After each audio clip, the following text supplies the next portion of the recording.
Shalom. Shalom. Selamat pagi, Tuhan Yesus memberkati kita semua.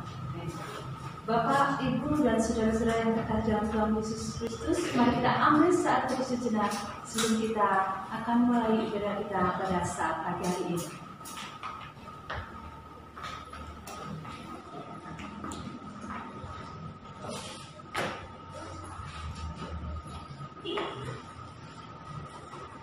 Amin. Tuhan adalah Allah yang luar biasa di dalam kehidupan kita, yang layak kita puji, layak kita sembah. Dan hanya kepadanya lah kita berpengharapan. Kita akan sambung ibadah kita pada saat pagi hari ini dengan pujian yang mengatakan, Kau yang terindah. Hanya Tuhan terindah.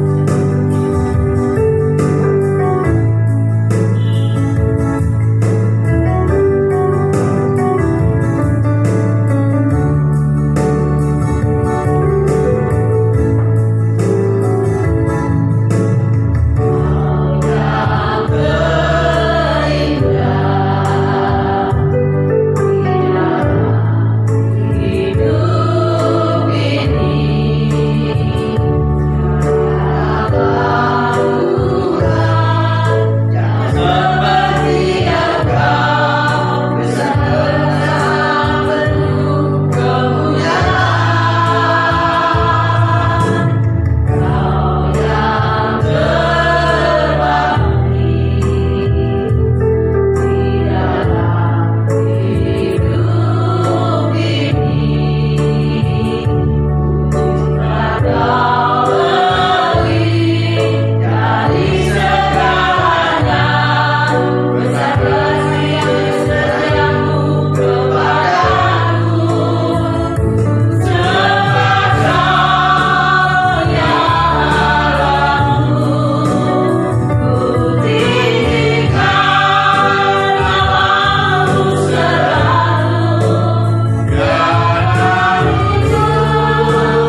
tiada lidah yang tidak akan mengaku bahwa hanya Engkau, Allah, Tuhan, yang memberikan pengharapan kepada kehidupan kami. Kami berdoa Tuhan untuk hari ini, sedang jemaat yang sudah boleh hadir di tempat ini, satu persatu Engkau berkati mereka, Engkau berikan kekuatan bagi mereka, Engkau berikan kesehatan bagi mereka. Mereka boleh meninggalkan aktivitas kami masing-masing Tuhan di dalam kehidupan kami, hanya untuk datang kepada Tuhan, untuk memuji, memuliakan, serta mendengarkan kebenaran firman. Tuhan, pimpin hidup kami dari awal pertengahan hingga pada saat akhirnya nanti. Kami yang ambil dalam pelayanan saat ini, Tuhan berkati, Tuhan pakai untuk menjadi hanya di dalam nama Tuhan kami Yesus Kristus kami sudah dan mengucap sujud. Haleluya. Amin. Puji Tuhan bahwa kehidupan kita selalu diberkati Tuhan, baik itu melalui pekerjaan, kehidupan ada di pasar perkebunan kita, dan bahkan di dalam pelayanan Tuhan. Kita akan memuji Tuhan pujian yang mengatakan, sekalipun pohon ara. Kita pujikan pujian ini dengan sepenuh hati kita. Kita layak untuk memuji Tuhan dengan sepenuh hati kita. Kita tunjukkan kepada Tuhan bahwa kita sungguh-sungguh terberkati dengan pujian sekalipun pohon ara.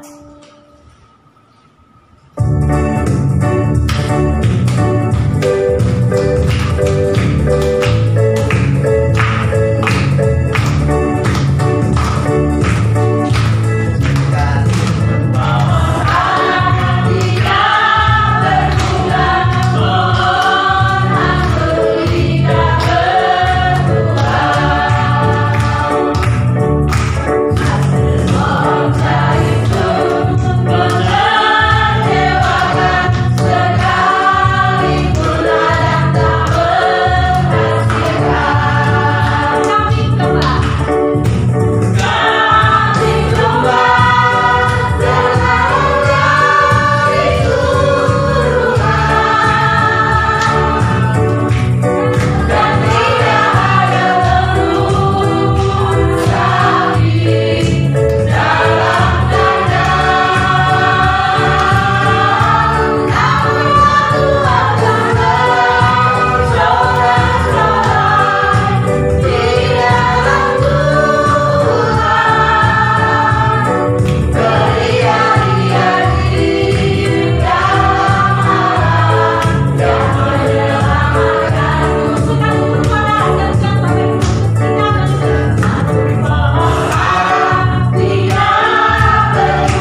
disampaikan oleh hamba yang sudah disiapkan. Untuk itu mari kita angkat pujian yang mengatakan, penuhi sekarang Tuhan. Kita pujikan pujian ini untuk doa dan firman kami serahkan kepada hamba-Nya. Penuhi sekarang Tuhan.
kesempatan indah pagi hari ini. Kami mau merenungkan firman-Mu, urapi kami dengan Roh-Mu yang kudus, Bekerjalah dalam hati pikiran kami, supaya kami beroleh kekuatan dari firman-Mu dan dalam kasih setia-Mu. Dalam nama Tuhan Yesus, haleluya. Amin. Salam Bapak Ibu yang terkasih dalam Tuhan. Saya mengajak mari kita buka firman Tuhan, Kejadian pasal 8, baca ayat 20 dan 21. Kejadian 8 ayat 20 dan 21. Lalu Nuh mendirikan mezbah bagi Tuhan dari segala binatang yang tidak haram dan dari segala burung yang tidak haram. Diambilnyalah beberapa ekor, lalu ia persembahkan kurban bakaran di atas mezbah itu.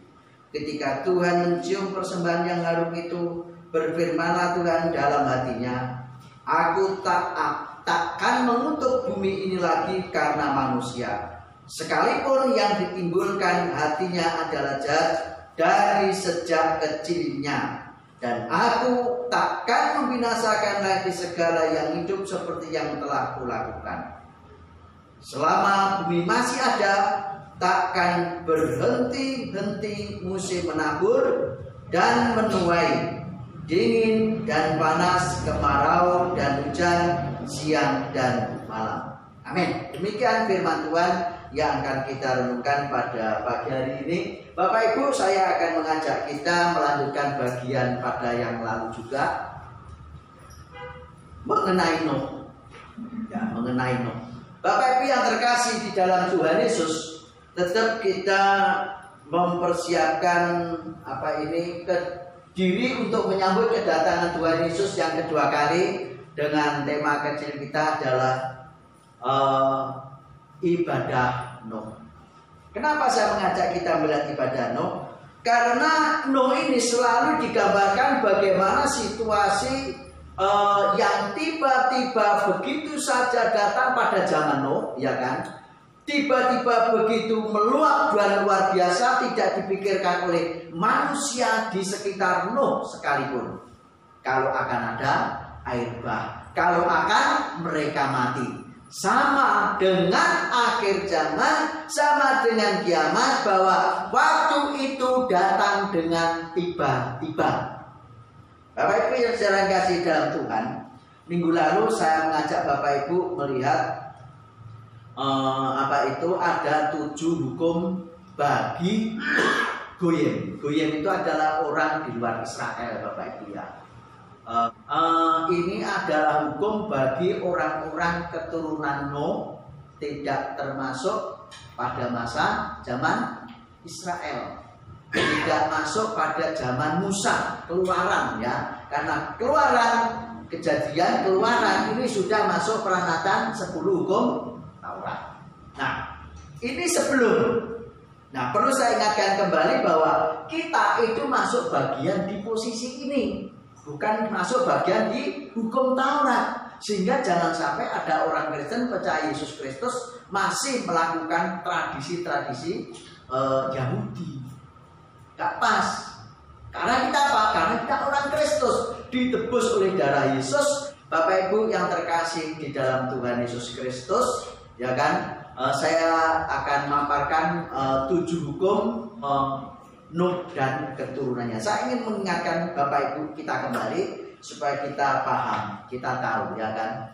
Bapak Ibu yang kasih dalam Tuhan Yesus Kristus. Namun demikian kita melihat bahwa Nuh ini tetap pakai aturan ibadah dengan baik, kemudian kemudian Nuh itu memuliakan nama Tuhan. Dan kita belajar pagi ini bagaimana proses daripada Nuh itu memuliakan Tuhan. Bagaimana proses daripada Nuh itu melakukan ibadah terhadap Tuhannya yang dia sembah. Yaitu terjadi sekiranya itu mulai zaman Adam sampai dengan pada masa Nuh saat itu. Tapi di dalam kitab Keluaran itu sudah terjadi sesuatu yang berbeda. Ya, 7 hukum sebelum hukum Taurat. Ini Bapak Ibu. Next. Berikutnya, saya nggak bawa powerpoint pointernya nggak bawa. Terus Mas, yang 7 hukum bagi turunan Nuh atau Mishpat Bene Noah, ya Bene Noah. Ya terus, Nah, satu, hukum pelarangan pelanggaran seksual, artinya bahwa apa itu? Ini yang dilarang, apapun betul. Saya heran Bapak Ibu, kenapa Vatikan diprotes sama apa itu? Dapat dikatakan bahan-bahannya. Padahal Vatikan melarang apa? Memberkati pernikahan sejenis. Bapak Ibu melihat berita? Ya, Vatikan melarang pemberkatan terhadap pernikahan sejenis, laki-laki dengan laki-laki, perempuan dengan perempuan, itu diprotes malahan. Nah di situ, ini termasuk di sana pelanggaran di sana, termasuk apa itu pelanggaran yang berkaitan dengan seksual. Terlebih hari ini melanda anak-anak, harus dipikirkan dengan baik. Berikut yang kedua, hukum pelarangan pembunuhan. Ini saling membunuh, bukan dengan binatang, tapi dengan sesama manusia. Ya, yang ketiga, Nuh itu melakukan itu, hukum pelarangan pencurian, ya kan? Pek pinek barang liar ya, termasuk itu kaitannya molimo dan semacam itu ya, kaitannya di situ. Terus berikut 4, Mas. Hukum pelarangan penyembahan berhala, ya kan? Jangan ada pada muka seperti komentar di situ, ya kan Bapak Ibu? Ya itu semacam itu, tidak ada berhala lain di dalam hati kita. Artinya begini Bapak Ibu yang dikasihi Tuhan. Konsep penyembahan berhala ini sebenarnya bukan berarti kalau saya sudah Kristen, saya percaya Yesus, itu pasti ada Yesus yang ada dalam hati kita. Itu tergantung kita masing-masing secara praktis. Saya tidak tahu, tapi Bapak Ibu yang tahu. Saya ini sudah sungguh-sungguh dalam Tuhan apa belum? Menyembah Tuhan dengan sungguh-sungguh apa belum? Itu yang tahu adalah Bapak Ibu. Yang merasakan adalah Bapak Ibu sendiri. Seringkali saya gambarkan bahwa kalau orang Bali itu pagi, Bu ini pernah di Bali ya? Pernah Bu?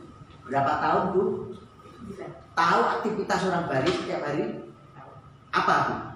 Pagi sembahyang, siang, sore. Coba bayangkan. Pagi, siang, sore itu membawa korban Bapak Ibu persembahan. Makanya di sana sangat perlu janur setiap hari. Pagi, siang, sore, dan sangat besar dibutuhkan namanya janur. Itu loh Bapak Ibu ya. Janur. Nah, belum lagi buah, ya kan begini ya, buah terus apa begitu dipersembahkan Bapak Ibu pagi siang sore, pagi siang sore. Belum lagi yang namanya yang dibakar itu apa namanya? Sodo itu. Yuswa. Nah di situ ya. Itu Bapak Ibu coba bayangkan satu hari Bu Mine kira-kira habis berapa ratus ribu untuk biaya itu Bu Mine? Yang saya tempati minim 15 untuk satu hari. Minim 15.000 satu hari. Jadi satu hari minimal 15.000, kalau satu bulan berapa Bapak Ibu? Minim loh itu ya. Itu tergantung mungkin kan 15.000 keluarga yang kurang mampu. Artinya bahwa sehari itu minimal 15.000 satu orang itu ya. Coba kalau Bapak Ibu satu keluarga isinya 3 orang saja sudah berapa? 45.000 minimal. Ya 45.000 itu coba kalkulasi aja satu bulan berapa ya? Sebelum kalau ada hari-hari besar. Nah, belum hari besar. Sebelum bekerja, pertengahan kerja, terus pada sore hari mau akhir bekerja ibaratnya begitu. Tapi kita datang pada Tuhan apa? Itu seperti pada saat siapa itu? Doa puasa pada saat siapa itu Daniel kan? Pagi siang sore menghadap Tuhan, pagi siang sore menghadap Tuhan. Sebelum menghadapi semacam itu. Bapak Ibu yang dikasih di dalam Tuhan, itu adalah pelarangan penyembahan berhala. Sejauh mana ibadah kita dengan Tuhan? Bagaimana persekutuan kita dengan Tuhan? Bagaimana hubungan kita dengan Tuhan? Sekuat apa hubungan kita dengan Tuhan itu? Ya sejauh mana kita itu waktu kita bersekutu dengan Tuhan, Bapak Ibu. Ya kan? Kalau satu hari kita bersekutu 3 kali, oh luar biasa, ya kan? Di situ. Mungkin pagi hari ada persekutuan, siang ada sendiri, sore mungkin ada sendiri. Bapak Ibu yang dikasih oleh Tuhan Yesus Kristus, ini yang dilakukan oleh Nuh. Ayat yang hukum kelima. Hukum pelarangan menghujat nama. Paham kemarin ya, jadi penghujat nama itu baik nama sesama, terlebih nama Tuhan. Dulu pada saat tahun berapa itu hampir dikontraskan gini. Lord itu biasanya kata L-O-R-D. Itu dulu dikontraskan selalu yang mengarah kepada ini. Bapak Ibu tahu Dracula? Belum tahu Dracula, tapi film Dracula tahu toh. Itu adanya hanya di Eropa, Amerika. Itu jadi prosesi itu benar memang ada. Jadi penyembahan kepada Lord itu dia ibaratkan kepada Tuhan, ya Tuhan yang mulia, yaitu pimpinan daripada Dracula. Konsepnya kepada Tuhannya setan, Lucifer lah tahu. Bapak Ibu yang kasih lihat. Tetapi Bapak Ibu dalam bahasa dunia itu, saya sempat ragu-ragu, kan bahasa dunia itu mau Lord, mau apa itu lagi, God. Itu kan nama Allah, penyebutan kepada yang maha tinggi, begitu ya kan. Sekarang tergantung apa? Tergantung hati kita itu memuji Tuhan atau memuji Lucifer. Di situ loh Bapak Ibu. Sehingga tergantung penyebutannya itu di situ.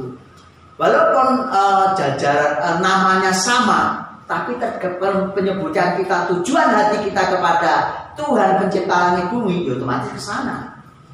Gitu loh. Nah pada saat itu di situ penghujatan hukum pelarangan penghujatan nama, ya di situ terhadap Tuhan tidak boleh, ya kan. Jadi Bapak Ibu yang dikasih oleh Tuhan Yesus menghina Tuhan, ya semacam itu tidak boleh. Bahkan ke anak kita ya juga nggak boleh ya. Panggil umpamanya Aksa, panggillah namanya Aksa. Artinya apa? Kita itu diajari menghargai nama yang sudah kita berikan kepada anak kita, terlebih Tuhan kita, gitu loh Bapak Ibu. Nah, yang ke-6, hukum pelarangan mengkonsumsi daging binatang hidup. Ya, ini hukum pada saat itu.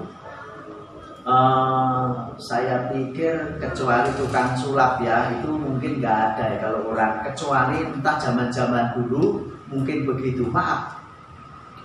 Mungkin kalau orang zaman dulu adalah bisa saja orang-orang kanibal atau maaf ya, zaman-zaman penduduk tradisi yang belum mengenal peradaban bisa terjadi. Contoh orang Dayak kan terkenal makan manusia dan mungkin daging yang masih hidup semacam itu. Tapi sekarang mereka sudah banyak berubah jauh dari situ ya kan. Jadi tidak kanibal semacam itu. Yang kanibal tinggal ikan lele kan, di sini ya. Berikut yang ke-7, hukum untuk mematuhi sistem peradilan ya. Jadi patuh pada peranatan pemerintahan yang ada pada zaman Nuh. Nah itu yang dilakukan oleh Nuh semasa dia hidup, bagaimana hidupnya di hadapan Tuhan. Ini bagaimana Nuh sebenarnya dalam hukum ini kita lihat. Satu, mengasihi sesama manusia ya kan, hukum untuk mematuhi sistem peradilan. Jadi mengasihi siapa? Manusia, mengasihi sesamanya Bapak Ibu. Karena di satu sisi kita lihat bahwa pemerintah adalah lembaga hamba Tuhan, ya kan? Nah sistem peradilan sudah diatur sedemikian rupa. Jadi patut kita hargai, kita hormati dan kita kerjakan hukum itu. Yang patut dan yang wajar, yang semestinya. Jadi itu mengasihi sesama. Nuh itu belajar hidup mengasihi sesama, apapun dan bagaimanapun. Saya yakin pada saat Nuh memberitakan firman bahwa akan ada air bah, bertobatlah. Saya yakin Nuh pun diejek. Tetapi Nuh selalu memberitakan itu pagi, siang, malam, ibaratnya begitu. Kenapa? Karena Nuh tahu persis bagaimana lingkungan kanan kiri daripada. Dan Nuh mengasihi Tuhan Allah dengan tadi ya, termasuk tidak menyebut nama Tuhan dengan sembarangan atau menggunakan nama Tuhan. Sangat menghormati Bapak Ibu. Ya, Bapak Ibu saudara yang kasih dalam Tuhan Yesus Kristus. Ini sesuatu yang sangat harus kita pikirkan ya, menjelang akhir zaman untuk mempersiapkan diri menyongsong kedatangan Tuhan Yesus sampai dua kali. Nuh tidak tahu kapan akan terjadi air, walaupun Nuh dekat Tuhan. Tetapi Nuh taat, patuh, mengasihi Tuhan dan mengasihi sesama. Kita pun juga demikian Bapak Ibu kasih di dalam Tuhan Yesus. Kita pun harus melakukan hal yang sama, ya, mengasihi sesama kita dan juga mengasihi Tuhan. Bagaimana sistem ibadah yang dilakukan Nuh selain daripada hukum-hukum yang sudah ada, patuh kepada hukum-hukum yang sudah dibuatnya. Kejadian pasal 8 ayat 20 dan 21 tadi kita lihat. Lalu Nuh mendirikan mezbah bagi Tuhan dari segala binatang yang tidak haram dan dari segala burung yang tidak haram diambilnyalah beberapa ekor. Lalu ia persembahkan kurban bakaran di atas mezbah itu. Sebenarnya Bapak Ibu yang dikasihi Tuhan, pada zaman Nuh itu tidak ada hukum haram dan halal, ya kan? Nggak ada. Karena munculnya hukum haram dan halal itu rupanya semenjak bangsa Israel itu dimunculkan, ya kan? Bangsa Israel dengan 10 hukum Taurat itu akhirnya mengacu kepada namanya haram dan halal. Nah, karena Alkitab ini penulisannya adalah penulisan pada dengan bahasa Ibrani, konteks konsep Ibrani Yahudi, maka dimuncullah kata haram dan halal itu. Begitu loh Bapak Ibu. Nuh di sini pasca daripada air bah itu, Nuh langsung setelah keluar, ya kan, semua sudah keluar dari bahteranya, Nuh mendirikan mezbah bagi Tuhan. Untuk apa? Kelihatannya ini sudah menjadi kebiasaan daripada Nuh. Kurban bakaran yang biasa dilakukan Nuh. Bapak Ibu Saudara yang terkasih di dalam Tuhan, saya yakin Nuh di sini sebenarnya melakukan, walaupun tidak ada hukum haram dan tidak haram, tapi Nuh itu memilih sesuatu yang mungkin sifatnya adalah yang aman lah begitu. Coba kalau beleh macan, gampang enggak Bapak Ibu? Enggak gampang beleh macan. Saya tanya, beleh babi gampang? Apalagi babi hutan, tidak gampang Bapak Ibu. Maka cari yang gampang apa? Mungkin sapi, domba yang gampang toh, dicekel taman ini manut, gitu loh Bapak Ibu, ya kan? Nah, itulah sebabnya kenapa Yesus itu digambarkan sebagai anak domba yang siap ke pembantaian. Karena domba dicekelnya manut Bapak Ibu di situ. Nuh ini melakukan pasti semacam itu, mungkin sapi atau mungkin domba itu yang dikerjakan untuk dijadikan kurban. Dan Bapak Ibu yang dikasih di dalam Tuhan Yesus Kristus, itu yang dilakukan kurbannya luar biasa. Kalau kita melihat di sini sapi satu sudah berapa sekarang? 15 juta pasti, ya kan? 15 juta pasti. Kalau masih kecil, ya mungkin tidak mungkin lah kurbannya sapi pedet, tidak mungkin. Pasti paling tidak sapi yang sudah jemoko semacam itu. Dipilih yang paling bagus, yang paling gemuk, paling luar biasa, itu yang dipersembahkan kepada Tuhan Bapak Ibu. Nah, kalau kita melihat di sini Nuh mendirikan apa? Itu dipilih yang baik, sapi ataupun kambingnya, dombanya dipilih yang baik, yang mulus, yang gemuk, yang luar biasa. Itu yang dikorbankan bagi Tuhan. Bapak Ibu yang dikasihi dalam Tuhan Yesus, kenapa kurban Tuhan adalah yang diterima? Di sini kita melihat ya Bapak Ibu, mulai Kain dan Habil, ya kan? Kenapa yang diterima kurbannya sapi? Daging maksudnya binatang. Karena itu adalah identik dengan perencanaan Allah pengorbanan anak domba, pencurahan darah di dalam Kristus Yesus. Itu kaitannya di sana Bapak Ibu. Nah, itulah sebabnya kenapa persembahan Habil itu diterima oleh Tuhan, sedangkan persembahan Kain nggak diterima, ya kan? Karena persembahan Habil ini identik dengan proses pengorbanan akan Yesus Kristus pada masa yang akan datang. Itulah sebabnya sebenarnya pada saat Adam jatuh dalam dosa dan Hawa, Tuhan memberi dia pakaian dari apa? Kulit domba. Itu Bapak Ibu. Jadi itu penggambaran ke sana. Itu adalah proses di sana. Itu adalah konsep di dalam masa-masa sebelum hukum Taurat dan bahkan masa-masa hukum Taurat. Tetapi Bapak Ibu loh, Pak Eko, berarti kalau saya korban persembahan harus bentuk binatang? Tidak, kalau sekarang dalam Kristus Yesus. Karena sudah digenapi oleh Tuhan Yesus. Bawa uang boleh, Bapak Ibu, bawa gabah boleh, bawa sapi ya boleh, nggak ada dilarang, korban itu persembahan.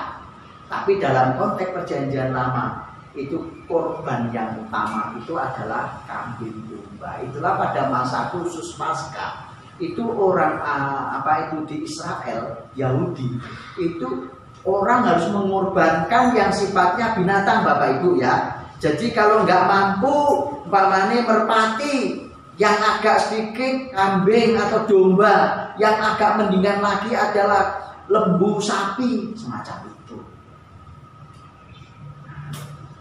Itulah Bapak Ibu yang dikasih oleh Tuhan di konsep khusus Paskah. Itu pada masa lalu persembahannya adalah wajib bersifat korban binatang. Kalau di sini sekarang sudah jarang ada yang melakukan hal itu. Terus kemudian kita melihat dari segala binatang yang tidak haram dan dari segala burung yang tidak haram, diambilnyalah beberapa ekor lalu dipersembahkan korban bakaran di atas mezbah itu. Kita lihat apa reaksi Tuhan. Ketika Tuhan mencium persembahan yang harum itu, berfirmanlah Tuhan dalam hatinya, aku takkan mengutuk bumi ini lagi karena manusia. Sekalipun yang ditimbulkan hatinya adalah jahat dari sejak kecilnya, dan aku takkan membinasakan lagi segala yang hidup seperti yang telah kulakukan. Kita melihat di sini adalah ketika Tuhan mencium persembahan yang harum, satu identik dengan apa? Kesukaan Allah. Hidup kita, tujuan kita itu apa? Digiring, dibimbing untuk menjadi korban bagi kemuliaan nama Tuhan. Saya apa tugas saya? Saya menjadi korban. Nah, kan bukan korban dulu Bapak Ibu ya, bukan korban apa itu di pesakitan atau korban perasaan, korban apapun ya kan.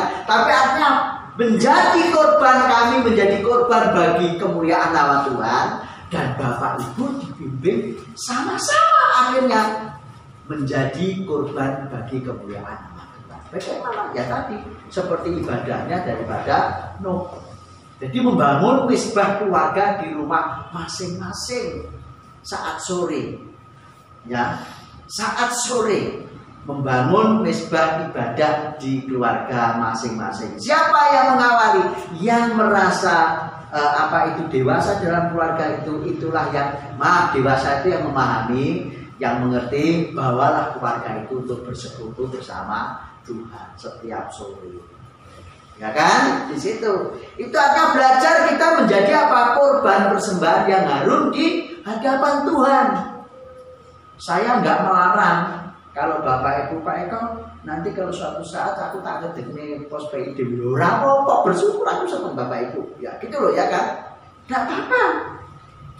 Senang. Itu. Karena tujuan kita itu apa? Ya di situ. Gitu ya kan? Bapak Ibu yang dikasih oleh Tuhan Yesus, itulah sebabnya COVID ini itu ada positifnya di situ, justru kesempatan mendirikan mezbah keluarga masing-masing. Artinya apa toh? Persekutuan keluarga masing-masing dengan Tuhan itu diperkuat. Paling Bapak Ibu dulu bahkan pada awal Maret, April kita tidak bertahan, sama sekali tidak pernah ketemu, ya kan?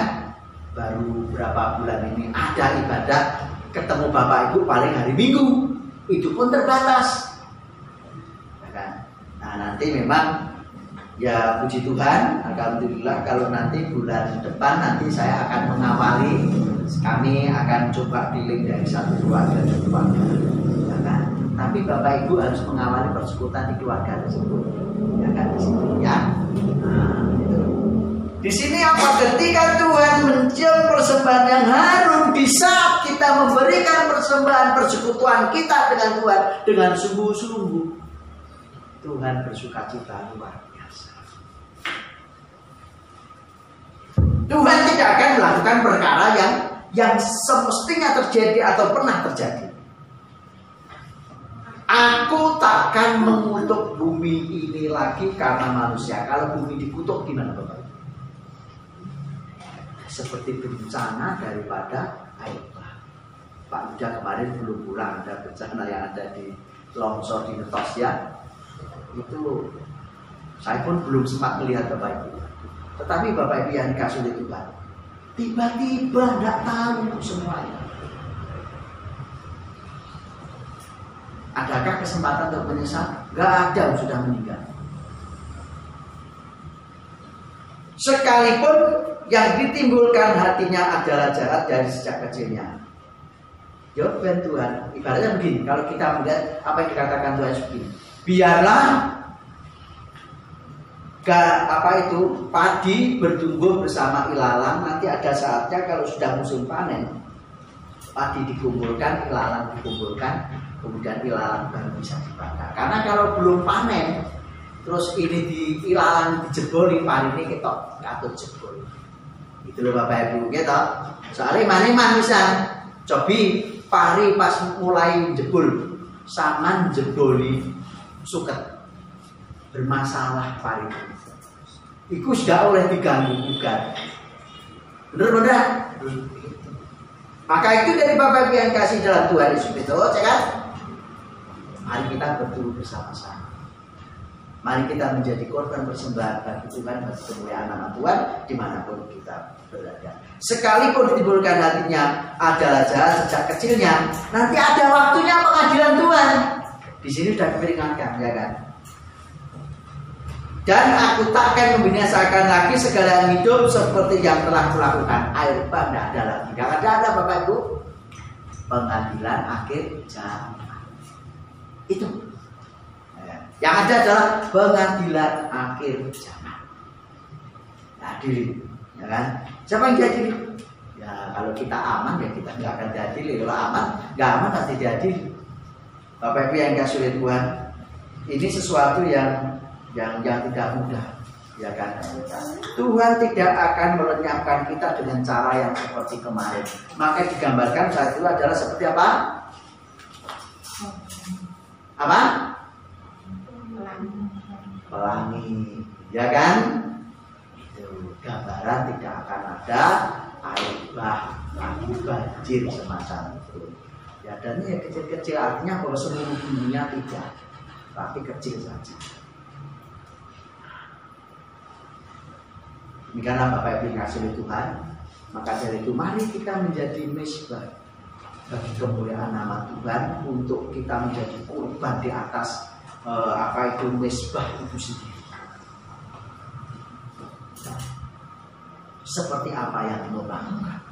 Sekarang korbannya bukan di rumah Bapak Ibu tidak usah yang namanya golek waktu sing gede-gede ditoto jumlahe piro, kemudian golek wedhus, golek apa. Itu enggak, enggak. Tapi diri kita lah yang akan menjadi korban bagi kemuliaan nama Tuhan. Itu yang Tuhan Yesus memberkati. Bapa di surga, terima kasih ya Tuhan Yesus, firman pada siang hari ini meteraikan dalam hati pikiran kami supaya kami belajar seperti Nuh yang mengasihi Tuhan, taat kepada Tuhan, mengasihi sesamanya ya Tuhan, dan hidup berkenan di hadapan-Mu bagi kemuliaan nama-Mu.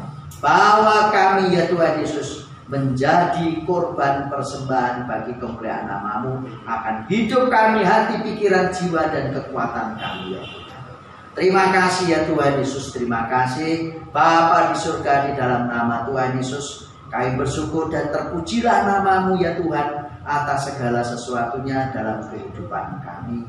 Dan patut kami tinggikan, kami muliakan sepanjang waktu sampai Maranatha Tuhan Yesus datang kedua kali. Tuhan, kami datang hadirat-Mu saat ini. Kami serahkan Bapak Ibu Saudara kami dalam tangan kuasa-Mu. Ya Tuhan Yesus, baik saat ini tidak bisa hadir mungkin karena sakit, Tuhan yang menyembuhkan, dan juga di perantauan Tuhan Yesus yang menjamah pimpin dalam urapan-Mu, kekuatan dan roh-Mu ya Tuhan Yesus, sehingga hari-hari Tuhan penuhi dengan pimpinan roh yang kudus. Kami serahkan ya Tuhan Yesus akan Bapak Ibu Saudara kami dalam keluarga demi keluarga, baik Pak Yuda sekeluarga, Ibu Maria sekeluarga, kemudian Pak Rubianto sekeluarga, Pak Lusius sekeluarga, dan juga untuk Pak Paulus sekeluarga, juga tak lupa untuk Pak An sekeluarga, Pak Narto sekeluarga, kemudian Pak Jito sekeluarga, Ibu Lamidi sekeluarga, Pak Agung keluarga, Bu Yusuf keluarga, dan Saudara Yordan sekeluarga dalam tangan kuasa-Mu ya Tuhan. Tuhan urapi dalam pekerjaan rumah tangga, belajar masa depan dan cita-citanya, biarlah bagi kemuliaan nama-Mu ya Tuhan Yesus seperti korban Nuh bagi kemuliaan. Terima kasih ya Tuhan Yesus, terima kasih Bapa. Kami serahkan ya Tuhan Yesus akan ya Tuhan Yesus situasi bangsa dan negara kami ini dalam tangan kuasa-Mu. Tetangga kanan kiri lingkungan kami berada, Tuhan campur tangan, berikan hikmat, kekuatan, kesehatan dan marifat-Mu ya Tuhan Yesus. Dan pakailah kami menjadi garam dan terang dimanapun kami berada. Kami serahkan ya Tuhan lembaga kami dari pusat sampai gereja lokal, bahkan sinode gereja lain pula Tuhan pakai bagi kemuliaan-Mu ya Tuhan Yesus. Dan setiap saudara kami seiman yang berada, khususnya bayi yang sakit Tuhan, yang jamaah, yang Tuhan sembuhkan ya Tuhan dengan kuasa-Mu ya Tuhan di dalam Kristus Yesus sehingga pulih sehat. Kami serahkan ya Tuhan bangsa negara kami, presiden, wakil, para menteri jajaran sampai tingkat RT, bahkan TNI Polri yang mengawal bangsa negara ini, tenaga medis seluruh Indonesia dan masyarakat Indonesia, biar sehati sepikir ya Tuhan Yesus untuk saling membahu, saling mengasihi, saling gotong royong Tuhan dalam segala hal, sehingga bangsa ini boleh maju tetap di dalam pimpinan Tuhan. Terima kasih ya Tuhan, terima kasih. Kami serahkan pekerjaan pemerintah dalam mengembangkan ekonomi, kemajuan demi kemajuan, terlebih pembangunan ibu kota negara di Kaltim. Kami serahkan semua boleh berjalan dengan baik atas pimpinan Tuhan, sehingga ada pemerataan, penjangkauan, hubungan seluruh Indonesia dari Sabang sampai Merauke. Terima kasih ya Tuhan, terima kasih. Kami bersyukur, kami serahkan doa kami dalam nama Tuhan kami Yesus Kristus. Mari Bapak Ibu kita berdiri bersama, kita berdoa surat berkat. Allah yang punya kekuatan dan kuasa dan berkat dan kehidupan kita dari dulu, sekarang sampai Maranatha. Kiranya damai sejahteranya, kekuatan dan kuasanya, kasihnya melimpah atas Bapak Ibu Saudara sekalian dari sekarang sampai selama-lamanya. Dan pulanglah jadilah garam dan terang dimanapun Bapak Ibu Saudara berada. Di dalam nama Allah Bapa, Putra dan Roh Kudus, Tuhan Yesus memberkati. Amin.